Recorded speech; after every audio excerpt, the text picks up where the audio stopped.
అరే బుజ్జి, ఇవాళ నువ్వు ఇల్లు ఖాళీ చేసేయాలి. ఏమైంది సార్? 3 నెలల నుంచి ఇంటి అద్దె కట్టట్లేదమ్మా నువ్వు, అందుకని ఖాళీ చేసే. సాయంత్రం శాలరీ వచ్చింది సార్, ఖచ్చితంగా కట్టేస్తాను. సాయంత్రంలోగా కట్టకపోతే నువ్వు ఉండవు, నీ సామాన్లు ఉండవు ఇక్కడ, గుర్తుపెట్టుకో.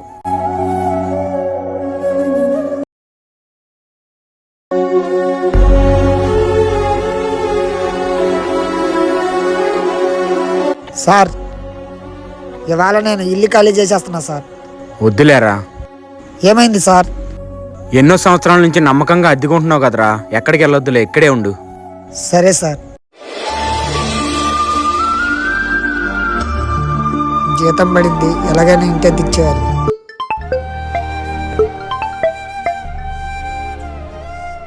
హలో నాన్న, ఏంటి అమ్మకి ఒంట్లో బాలేదా? హాస్పిటల్లో జాయిన్ చేశారా? నాన్న ఇప్పుడే పంపిస్తానన్న డబ్బులు.